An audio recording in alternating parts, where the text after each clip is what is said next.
ಎಲ್ರಿಗೂ ನಮಸ್ಕಾರ. ಎಲ್ಲರೂ ಹೇಗಿದ್ದೀರಾ? ಎಲ್ಲರೂ ಚೆನ್ನಾಗಿದ್ದೀರಾ ಅಂತ ಅನ್ಕೊತೀನಿ. ಎಲ್ಲರೂ ಕೂಡ ಚೆನ್ನಾಗಿರಲಿ ಅಂತಲೇ ಆ ದೇವ್ರ ಹತ್ರ ನಾನು ಯಾವಾಗಲೂ ಕೂಡ ಕೇಳ್ಕೊತೀನಿ. ನಮ್ಮ ಮನೆ ದೇವರಾದಂಥ ಶ್ರೀ ಗಂಗಮ್ಮ ದೇವಿ ಅಮ್ಮನವರು, ನನ್ನ ಆರಾಧ್ಯ ದೇವರಾದಂಥ ಶ್ರೀ ಆಂಜನೇಯ ಸ್ವಾಮಿ ಮತ್ತು ನಿಮ್ಮ ಮನೆ ದೇವರು ನಿಮ್ಮನ್ನು ಸದಾಕಾಲ ಹೂವಿನಂತೆ ಕಾಯಲಿ, ಬಾಡದ ಹೂವಿನಂತೆ ನಿಮ್ಮನ್ನು ಸದಾಕಾಲ ಜೊತೆಗೆ ನಿಂತು ಪ್ರತಿ ಹಂತದಲ್ಲೂ ಕೂಡ ನಿಮ್ಮನ್ನು ಕಾಯಲಿ. ನಿಮ್ಮ ಜೀವನದಲ್ಲಿರ್ತಕ್ಕಂಥ ಕಷ್ಟಗಳೆಲ್ಲ ದೂರ ಆಗಲಿ. ನೀವು ಕೂಡ ಎಲ್ಲರ ಥರ ನಗ್ನಗ್ತಾ ಇರಬೇಕು. ನಿಮಗೂ ನಿಮ್ಮ ಕುಟುಂಬಕ್ಕೂ ಒಳ್ಳೆಯದಾಗಲಿ ಅಂತ ಹೇಳ್ತಾ ಬನ್ನಿ ಮತ್ತೆ ತಡ ವಿಡಿಯೋನ ಶುರು ಮಾಡೋಣ. ನೋಡಿ, ಇವತ್ತಿನ ಈ ವಿಡಿಯೋ ಬಂದು ಮನೇಲಿ ತುಂಬಾ ಕಷ್ಟಗಳಿದೆ ಅನ್ನೋರು. ಯಾಕಂತ ಅಂದರೆ ಎಲ್ಲರ ಜೀವನದಲ್ಲೂ ಕೂಡ ತುಂಬಾ ಕಷ್ಟಗಳಿರುತ್ತೆ. ಎಲ್ಲರ ಜೀವನದಲ್ಲೂ ಕೂಡ ಒಂದಲ್ಲ ಒಂದು ರೀತಿಯ ಕಷ್ಟಗಳಿರುತ್ತೆ ಅನ್ನೋದು ಎಷ್ಟು ಸತ್ಯನೋ, ಆದರೆ ಎಲ್ರಿಗೂ ಸಹ ಆ ಕಷ್ಟಗಳು ಕೊಡುವಂಥ ನೋವನ್ನು, ಒತ್ತಡವನ್ನು ಎದುರಿಸೋ ಧೈರ್ಯ ಕೂಡ ಇರೋದಿಲ್ಲ, ಎದುರಿಸೋ ಶಕ್ತಿ ಕೂಡ ಇರೋದಿಲ್ಲ ಅನ್ನೋದು ಕೂಡ ಅಷ್ಟೇ ಸತ್ಯ. ಆ ಕಷ್ಟಗಳನ್ನ ಎದುರಿಸೋಕ್ಕಾಗದೆ ಎಷ್ಟೋ ಜನ ಜೀವನಕ್ಕೂ ಸಹ ಬಿಟ್ಟಿದ್ದಾರೆ, ಅವ್ರ ಜೀವನ ಕಳ್ಕೊಂಡಿದ್ದಾರೆ. ಎಷ್ಟೋ ಜನ ಇನ್ನೂ ಕೂಡ ಜೀವಂತ ಶವವಾಗಿ ಬದುಕ್ತಾ ಇದ್ದಾರೆ ಅಂತ ಕೂಡ ನನಗೆ ಚೆನ್ನಾಗಿ ಗೊತ್ತು. ಅದರಲ್ಲಿ ನೀವು ಕೂಡ ಒಬ್ಬರಾಗಿರ್ಬೋದು. ಅಂದರೆ ಕಷ್ಟಗಳನ್ನ ಎದುರಿಸೋಕ್ಕಾಗ್ದೇ ಕಣ್ಣೀರಾಗ್ತಾ ಇರಬಹುದು, ಏನು ಮಾಡಲಪ್ಪ ಅಂತ ಗೊತ್ತಾಗ್ದೇ ತಲೆ ಭಾರದಿಂದ ಒದ್ದಾಡ್ತಾ ಇದ್ದೀರಾ, ಕಣ್ಣೀರಾಗ್ತಾ ಇದ್ದೀರಾ ಅಂತ ಅಂದ್ಕೊತೀನಿ. ಅಂಥವರೆಲ್ಲ ನೋಡಲೇಬೇಕಾದಂಥ ವಿಡಿಯೋ ಅಂತ ಹೇಳೋಕ್ಕೆ ತುಂಬಾ ಇಷ್ಟಪಡ್ತೀನಿ. ಯಾಕಂತ ಅಂದರೆ ನಿಮ್ಮಲ್ಲಿ ಒಬ್ಬನಾಗಿ ಈ ವಿಡಿಯೋ ಮಾಡ್ತಾಯಿದ್ದೀನಿ. ಈ ವಿಡಿಯೋದಲ್ಲಿ ಒಂದು ಉತ್ತಮವಾದ ಪರಿಹಾರವನ್ನು ಹೇಳ್ತೀನಿ. ನೀವೇನು ಮಾಡಬೇಕಾಗಿಲ್ಲ, ನೀವು ವಿಡಿಯೋನ ಕೊನೆವರೆಗೂ ನೋಡಿ ಸಾಕು. ಅದನ್ನ ಫಾಲೋ ಮಾಡಿ ನೋಡಿ, ಖಂಡಿತವಾಗ್ಲೂ ಒಳ್ಳೆಯದಾಗುತ್ತೆ. ನಿಮಗೂ ನಿಮ್ಮ ಕುಟುಂಬಕ್ಕೂ ಒಳ್ಳೆಯದಾಗಲಿ ಅಂತಲೇ ನಾನು ನನ್ನ ಮನಸಾರ ಬಯಸ್ತಾ ಇದ್ದೀನಿ. ಖಂಡಿತವಾಗ್ಲೂ ಒಳ್ಳೆಯದಾಗುತ್ತೆ. ಇದನ್ನು ತುಂಬಾ ಇಷ್ಟಪಟ್ಟು ಮಾಡ್ತಾಯಿದ್ದೀನಿ ವಿಡಿಯೋ. ಯಾಕಂತ ಅಂದರೆ ಈಗಾಗಲೇ ನೀವು ನರಕವನ್ನು ಅನುಭವಿಸ್ಬಿಟ್ಟಿದ್ದೀರಾ, ಕಷ್ಟಗಳಿಂದ, ಸಮಸ್ಯೆಗಳಿಂದ. ಒಂದಾಯ್ತು ಅನ್ನೋಷ್ಟೊತ್ತಿಗೆ ಇನ್ನೊಂದು ಕಷ್ಟ, ಒಂದಾಯ್ತು ಅನ್ನೋಷ್ಟೊತ್ತಿಗೆ ಇನ್ನೊಂದು ಕಷ್ಟ ಬಂದರೆ ಯಾರು ತಾನೇ ತಡ್ಕೊತಾರೆ? ಸೊ ಆ ಥರ ಒತ್ತಡವನ್ನು ನೀವು ತುಂಬಾ ಆಲ್ರೆಡಿ ಹೆದರಿಸಿದ್ದೀರ ಅಂತ ಗೊತ್ತು. ಈಗ ನಿಮ್ಗೆ ಹೆದರ್ಸೋಕ್ಕೂ ಆಗ್ದೇ ಏನು ಮಾಡಬೇಕಂತ ದಾರಿನೇ ತಿಳಿದಲ್ಲ ಅಂತ ಕೂಡ ನನಗೆ ಚೆನ್ನಾಗಿ ಗೊತ್ತು. ಎಲ್ಲ ದೇವ್ರಿಗೂ ಸಹ ನೀವು ನಡ್ಕೊಂಡಿದ್ದೀರಾ ಅಂತ ಕೂಡ ನನಗೆ ಚೆನ್ನಾಗಿ ಗೊತ್ತು. ನೋಡಿ, ನೀವು ಮಾಡಬೇಕಾಗಿದ್ದೇನು, ಯಾಕೆ ಇಷ್ಟೊಂದು ಕಷ್ಟಗಳು ಬರ್ತಿದೆ, ಕಷ್ಟಗಳು ಯಾಕೆ ಬರ್ತಿದೆ ಅನ್ನೋದ್ರ ಬದಲು ಕಷ್ಟಗಳಿಂದ ಮುಕ್ತಿ ಹೊಂದೋಕ್ಕೆ ನೇರವಾಗಿ ನಾನು ನಿಮಗೆ ಪರಿಹಾರವನ್ನು ಹೇಳ್ತೀನಿ. ನೀವೇನು ಮಾಡಬೇಕಾಗಾದ್ರೆ, ಯಾವೊಂದು ಕೆಲಸವನ್ನು ಮಾಡಿದ್ರೆ ನಿಮ್ಮ ಜೀವನದಲ್ಲಿರ್ತಕ್ಕಂಥ ಕಷ್ಟಗಳು ದೂರ ಆಗುತ್ತೆ, ನೀವು ಕೂಡ ಎಲ್ಲರ ಥರ ನಗ್ನಗ್ತಾ ಇರ್ತೀರಾ. ನೋಡಿ, ಈ ವಿಡಿಯೋನ ತುಂಬ ದೊಡ್ಡದನ್ನು ಮಾಡೋದಿಲ್ಲ, ನಾನು ನೇರವಾಗಿ ಹೇಳ್ತೀನಿ, ಕೇಳಿಸ್ಕೊಳ್ಳಿ. ಸಾಧ್ಯವಾದರೆ ಇದನ್ನು ಮಾಡಿ, ನಿಮಗೂ ನಿಮ್ಮ ಕುಟುಂಬಕ್ಕೂ ಒಳ್ಳೆಯದಾಗಲಿ ಅಂತಲೇ ಹೇಳ್ತಾ ಇದ್ದೀನಿ. ಖಂಡಿತವಾಗ್ಲೂ ಒಳ್ಳೆಯದಾಗುತ್ತೆ. ಚಿಂತೆ ಮಾಡಬೇಡಿ, ನಗ್ನಗ್ತಾರಿ, ಜೀವನ ಸಾಕು ಅಂತ ಅಂದ್ಕೋಬೇಡಿ. ನೀವು ಮಾಡಬೇಕಾಗಿದ್ದೇನು, ಮೊದಲನೇದಾಗಿ ನೀವು ಮಾಡಬೇಕಾಗಿದ್ದು ನಿಮ್ಮ ಮನೆ ದೇವ್ರ ವಾರ ಯಾವುದು ಅಂತ ತಿಳ್ಕೊಳ್ಳಿ. ಮನೆ ದೇವರ ವಾರ ತಿಳ್ಕೊಂಡ್ಮೇಲೆ ನೀವು ಉದಾಹರಣೆಗೆ ಮನೆ ದೇವರ ವಾರ ಮಂಗಳವಾರ ಅಂತ ಅಂದ್ಕೊಳ್ಳಿ. ಮಂಗಳವಾರ, ಬುಧವಾರ, ಗುರುವಾರ, ಶುಕ್ರವಾರ, ಶನಿವಾರ 5 ದಿನಗಳ ಕಾಲ, ಕೇವಲ 5 ದಿನಗಳ ಕಾಲ ನೀವೇನು ಮಾಡಿ, ಬೆಳಗ್ಗೆ ಬೇಗ ಎದ್ದು ಸ್ನಾನ ಮಾಡಿ ಮಡಿಯಿಂದ ನಿಮ್ಮ ಮನೆ ದೇವರಿಗೆ ಪೂಜೆ ಸೇವೆ ಸಲ್ಲಿಸಿ. ಅಂದರೆ ಮನೇಲೆಲ್ಲರೂ ಕೂಡ 5 ದಿನಗಳ ಕಾಲ ಬೇಗ ಎದ್ದೇಳಕ್ಕೆ ಹೇಳಿ. ಯಾರೋ ಒಬ್ಬರು ಮಲ್ಕೊಂಡ್ಬಿಟ್ಟಿದ್ರು ಒಳಗಿನ ರೂಮಲ್ಲೇ ನೀವು ಪೂಜೆ ಮಾಡ್ತಾಯಿದ್ದೀರ ಅಂದರೆ ದಯವಿಟ್ಟು ಕೂಡ ನಡೆಯೋದಿಲ್ಲ. 5 ದಿನಗಳ ಕಾಲ ನಾನೊಂದು ರೀತಿ ಹೇಳ್ತೀನಿ, ಅದೇ ರೀತಿ ಮಾಡಿ. ಖಂಡಿತವಾಗ್ಲೂ ಒಳ್ಳೆಯದಾಗುತ್ತೆ. ಅನ್ಕೋಬೋದು 5 ದಿನಗಳ ಕಾಲ ಪೂಜೆ ಮಾಡಿಬಿಟ್ರೆ ಆಗುತ್ತಾ ಅಂತ. ಇಲ್ಲ, ತಪ್ಪು. ಅದನ್ನು ಆ ಥರ ತಪ್ಪು ಕಲ್ಪನೆ ಬೇಡ. ನಾನು ಹೇಳ್ತಿರೋದು ಪೂರ್ತಿಯಾಗಿ ನೋಡಿ, ಅರ್ಥ ಆಗುತ್ತೆ. ನಾನು ಹೇಳೋದೇನಂತಂದರೆ 5 ದಿನಗಳ ಕಾಲ ನೀವೇನು ಮಾಡಿ, ಮನೆ ದೇವರಿಗೆ ಸತತವಾಗಿ ಮಡಿಯಿಂದ ಬೆಳಗ್ಗೆ 7 ಗಂಟೆ ಒಳಗೆ ಪೂಜೆ ಸೇವೆ ಸಲ್ಲಿಸಿ.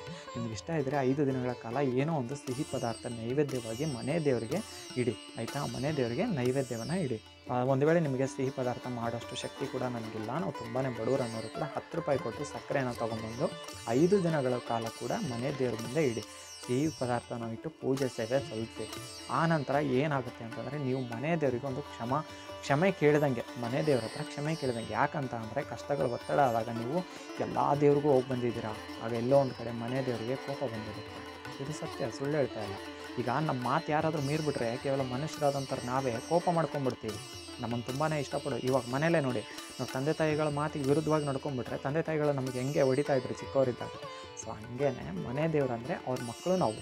ಸೊ ಅವ್ರನ್ನ ಬಿಟ್ಟು ನಾವು ಬೇರೆ ಕಡೆ ಹೋದಾಗ ಮನೆ ದೇವರು ನಮ್ಮ ಯಾವ ಕೆಲಸಗಳು ಕೂಡ ಆಗದೇ ಇರೋ ಥರ ತಡೆಯ ಹಿಡಿತಾರೆ. ಇದು ಸತ್ಯ.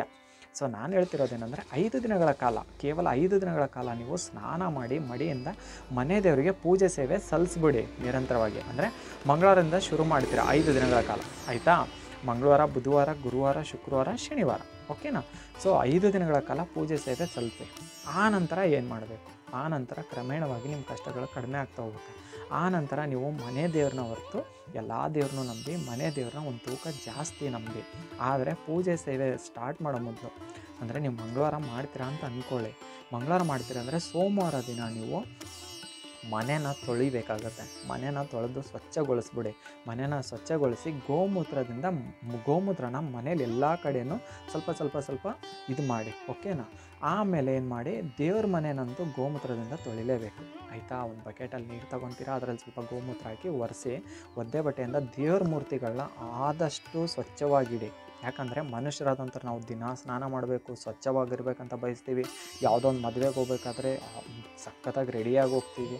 ಸೊ ದೇವರು ನಾವೇ ಹಿಂಗಾದರೆ ದೇವರು ನಮಗಿಂತ ಎಷ್ಟೋ ಪಟ್ಟು ಜಾಸ್ತಿ. ಸೊ ನಾನು ಹೇಳೋದೇನಂತಂದರೆ ದೇವ್ರನ್ನ ಸ್ವಚ್ಛವಾಗಿ ಇಡೋದ್ರಿಂದ ನಿಮ್ಮ ಕಷ್ಟಗಳು ಕೂಡ ಹಂಗೇ ಕರಗೋಗುತ್ತೆ. ನಾವು ದೇವ್ರ ಮೇಲೆ ಇರ್ತಕ್ಕಂಥ ಧೂಳನ್ನ ತೆಗಿಯಲ್ಲ, ಹಾಗೆ ಪೂಜೆ ಮಾಡ್ತೀವಿ ಅಂದರೆ ದಯವಿಟ್ಟು ಕೂಡ ಮಾಡಬೇಡಿ. ನೀವು ಬೇಜಾರು ಮಾಡ್ಕೊಂಡ್ರೆ ಪರವಾಗಿಲ್ಲ, ಧೂಳು ಅದೆಲ್ಲ ಇಟ್ಟು ದೇವ್ರ ಮೇಲೆ ಪೂಜೆ ಮಾಡಬೇಡಿ. ಯಾಕಂದರೆ ನೀವು ಇನ್ನೂ ನರಕವನ್ನು ಅನುಭವಿಸ್ಬೇಕಾಗುತ್ತೆ ಅದರಿಂದ.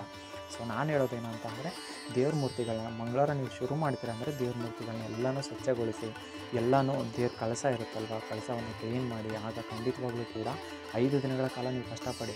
ನಂತರ ಏನು ಮಾಡಿ, ನಾರ್ಮಲಾಗಿ ನೀವು ಯಾವಾಗ ಪೂಜೆ ಮಾಡ್ತೀರೋ 9 ಗಂಟೆ ಪೂಜೆ ಮಾಡ್ತೀರೋ ಅಂದರೆ ಮನೆ ದೇವರಿಗೆ ವಾರಕ್ಕೊಮ್ಮಾದರೂ ಕೂಡ ದೇವ್ರ ಮನೆನ ಗಂಜಲು ಹಾಕಿ ಕ್ಲೀನ್ ಮಾಡೋದನ್ನ ರೂಢಿ ಮಾಡ್ಕೊಂಡು ಬನ್ನಿ. ಆದರೆ ಮೊದಲನೇದಾಗಿ 5 ದಿನಗಳ ಕಾಲ ಮಾತ್ರ ಸ್ನಾನ ಮಾಡಿ 7 ಗಂಟೆ ಒಳಗಡೆ ನೀವು ಪೂಜೆ ಸೇವೆ ಸಲ್ಲಿಸಿ ಮಾಡಿ ಅಂತ. ಮನೇಲಿ ನೀವು ಕೆಲಸ ಎಲ್ಲ ಬಿಟ್ಟು ಇದನ್ನೇ ಮಾಡಿ ಅಂತ ನಾನು ಹೇಳ್ತಾ ಇಲ್ಲ. ಕೆಲಸಕ್ಕೆ ಹೋಗೋರು ಹೋಗಿ, ಮನೇಲಿ ಯಾರೋ ಒಬ್ಬರು, ನಮ್ಮ ಕುಟುಂಬ ಅಂದರೆ ನಾವು ಯಾರಾದರೂ ಒಬ್ಬರು ಮಾಡಿದ್ರು ಕೂಡ ಆಗುತ್ತೆ. ಸೊ ನನಗೋಸ್ಕರನೇ ಅಂತ ಮಾಡಿಬಿಡಿ. ನನ್ನ ಕುಟುಂಬ ನೀವು ಕೂಡ ಚೆನ್ನಾಗಿರ್ತೀರ. ಸೊ ನನಗೋಸ್ಕರ ಅಂತಲೇ ಮಾಡಿಬಿಡಿ, ಆಯಿತಾ.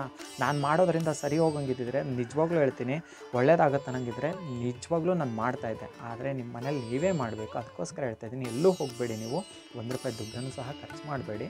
ಮನೆ ದೇವ್ರ ವಾರ ಯಾವುದಂತ ತಿಳ್ಕೊಂಡು 5 ದಿನಗಳ ಕಾಲ ನೀವು ಪೂಜೆ ಸೇವೆ ಸಲ್ಲಿಸಿ ಮಡಿಯಿಂದ. ನನ್ನ ಅಕ್ಕನೋ ತಂಗಿನೋ ಅಮ್ಮನೋ ಯಾರೋ ಒಬ್ಬರು ಮಾಡಿ. ಮನೇಲಿ ಕೆಲ್ಸಕ್ಕೆ ಹೋಗೋರು ಹೋಗಿ. ಆದರೆ ಈ 5 ದಿನಗಳ ಕಾಲ ಪೂಜೆ ಸೇವೆ ಸಲ್ಲಿಸುವಾಗ ನೀವು ಯಾರು ಕೂಡ ಮನೇಲಿ ಮಲಗಿದ್ರು ಹಂಗೆ ನೀವು ಪೂಜೆ ಮಾಡ್ತೀರಿ, ದಯವಿಟ್ಟು ಕೂಡ ಮಾಡಬೇಡಿ. ಹಾಸಿಗೆ ಎಲ್ಲ ಮಡಿಸಿಟ್ಟು ಮನೇನ ಶುದ್ಧವಾಗಿಟ್ಟು ನೀವು ಪೂಜೆ ಮಾಡಿ. ಆಗ ತಾನೇ ದೇವ್ರು ಒಳಗಡೆ ಬರ್ತಾರೆ, ನಿಮ್ಮ ಕಷ್ಟ ಸುಖಗಳನ್ನ ಕೇಳ್ತಾರೆ. ನಮ್ಮ ಮನೇಲಿ ಹೆಂಗೆ ಬೇಕು ಹಂಗೆ ಇತ್ತು ಅಂದರೆ ದೇವ್ರು ಬರಲ್ಲ. ಯಾಕಂದರೆ ದೇವರಿಗೆ ನಮ್ಮ ಮನಸ್ಸು ಕೂಡ ಸ್ವಚ್ಛವಾಗಿರಬೇಕು, ನಮ್ಮ ಮನೆ ಕೂಡ ಸ್ವಚ್ಛವಾಗಿರಬೇಕು. ಇವಾಗ ನಮ್ಮ ಮನಸ್ಸು ಸ್ವಚ್ಛವಾಗಿದೆ ಅಂದ್ಕೊಳ್ಳಿ, ಅಲ್ಲಿ ಏನೋ ಒಂದು ಇದೆ, ಹಂಗೆ ದೇವ್ರು ಹೋಗ್ಬಿಡ್ತಾರಾ? ಏನೋ ಡಸ್ಟ್ ಇದೆ, ಧೂಳಿದೆ, ಇನ್ನೊಂದು ಗಲೀಜಿದೆ, ಏನೋ ಇದೆ, ದೇವ್ರು ಹೋಗ್ಬಿಡ್ತಾರ? ನಾವೇ ಹೋಗ್ತೀವ ದೇವ್ರನ್ನ ಬಿಟ್ಟಾಕಿ? ಇವಾಗ ಅಲ್ಲಿ ಏನೋ ಇದೆ ಅಂದರೆ ಬೇಡ, ಏನೋ ಬೇಡ, ಮುಳ್ಳಿದೆ ಅಂದರೆ ಹೋಗ್ಬಿಡ್ತೀವ ನಾವು. ಸೊ ಹಂಗೇ ಅರ್ಥ ಆಯಿತು ಅಂದ್ಕೊಂತೀನಿ. ಸೊ ಮನೆಯೂ ಕೂಡ ಸ್ವಚ್ಛಗೊಳಿಸಿ, ನಿಮ್ಮ ಮನಸ್ಸು ಕೂಡ ಶುದ್ಧವಾಗಿದೆ. ಇಷ್ಟು ದಿನ ಕಷ್ಟಪಟ್ಟಿದ್ದು ಸಾಕು. ನಾನು ಹೇಳೋದ್ರಲ್ಲಿ ಏನಾದರೂ ಹೆಚ್ಚು ಕಮ್ಮಿ ಆಗಿದ್ದರೆ, ತಪ್ಪುಗಳಾಗಿದ್ದರೆ ಕ್ಷಮೆ ಇರಲಿ. ಆದರೆ ಹೇಳ್ತಿರೋ ಉದ್ದೇಶ ಒಂದೇ, ನಿಮ್ಗೆ ಅರ್ಥ ಆಯಿತು ಅಂತ ಅಂದ್ಕೊತೀನಿ. ನಿಮ್ಮ ಕುಟುಂಬ ಇನ್ನು ಮುಂದೆ ಖುಷಿಯಾಗಿರುತ್ತೆ, ಸಂತೋಷವಾಗಿರುತ್ತೆ. 5 ದಿನಗಳ ಕಾಲ ಮನೆ ದೇವ್ರಿಗೆ ಮಾಡಿ.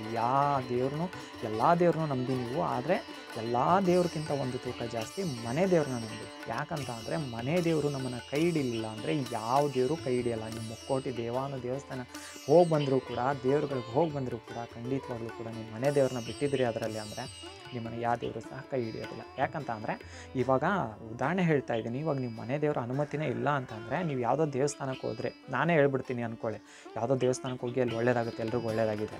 ಎಂಥ ಶಕ್ತಿಶಾಲಿ ದೇವಸ್ಥಾನ ಇದ್ದರೂ ಕೂಡ ನೀವು ಮನೆ ದೇವರಿಗೆ ಈಗ ಹೋಗ್ಬಿಟ್ರೆ, ಇಲ್ಲಿ ಹೋಗಿ ಕೇಳ್ಕೊಂಬಂದ್ರಿ ಅಂದರೆ ಮನೆ ದೇವರ ಅನುಮತಿ ಇಲ್ಲ ಅಂತಂದರೆ ಯಾವುದು ಕೂಡ ನಡೆಯೋದಿಲ್ಲ. ಎಂಥ ಶಕ್ತಿಶಾಲಿ ದೇವಸ್ಥಾನಕ್ಕೆ ಹೋಗಿ ಬಂದರೂ ಕೂಡ ನಡೆಯಲ್ಲ. ಯಾಕಂದರೆ ಮನೆ ದೇವರ ಅನುಮತಿ ಇರಬೇಕು. ಅವ್ರ ಮಕ್ಕಳು ನಾವೆಲ್ಲ.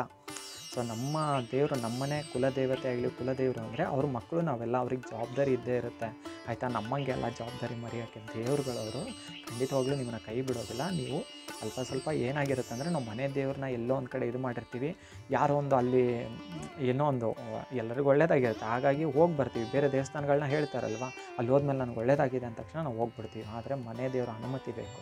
ಅಲ್ಲಿ ಹೋಗೋದಾದರೂ ಕೂಡ ಹಿಂದಿನ ವಿಡಿಯೋದಲ್ಲಿ ನಾನು ಹೇಳಿದ್ದೇನೆ, ಆಯಿತಾ. ನೀವು ಯಾವುದೋ ದೇವಸ್ಥಾನಕ್ಕೆ ಹೋಗ್ತಾಯಿದ್ರಿ, 5 ದಿನಗಳ ಕಾಲ ಮೊದಲು ಇದನ್ನು ಮಾಡಿಬಿಡಿ, ಖಂಡಿತವಾಗ್ಲೂ ಒಳ್ಳೇದಾಗುತ್ತೆ. ನಂತರ ಎಲ್ಲೋ ದೇವಸ್ಥಾನಕ್ಕೆ ಹೋಗ್ಬೇಕು, ನೀವು ಏನೋ ಒಂದು ಕೋರಿಕೆ ಇದೆ ನಿಮ್ಮದು ಅಂತಂದರೆ ಏನು ಮಾಡಬೇಕಪ್ಪ ಅಂತಂದರೆ, ಮೊದಲು ಅವಾಗ ಕೂಡ ಯಾವುದೋ ದೇವಸ್ಥಾನಕ್ಕೆ ಹೋಗ್ತಾಯಿದ್ರಿ, ಈ ಪೂಜೆ ಸೇವೆ ಹೇಳಿದ್ನಲ್ಲ, ಇದಂತೂ ನಿಮ್ಗೆ ಅರ್ಥ ಆಯಿತು. ಇದನ್ನು ಹೇಳ್ತಿರೋದು ಬೇರೆ ಏನಂತಂದರೆ, ನೀವು ಯಾವುದೋ ದೇವಸ್ಥಾನಕ್ಕೆ ಹೋಗ್ತೀರಿ, ನಾನೇ ಹೇಳ್ತೀನಿ ಇಲ್ಲಿ ಯಾವುದೋ ಒಂದು ನಿಮಗೆ ದೇವಸ್ಥಾನದ ಹೆಸರು ಹೇಳ್ತೀನಿ, ಅಲ್ಲಿ ಹೋಗಿ ಒಳ್ಳೇದಾಗುತ್ತೆ ಅಂತೀನಿ, ಹಂಗೆ ಹೋಗಬಾರ್ದು.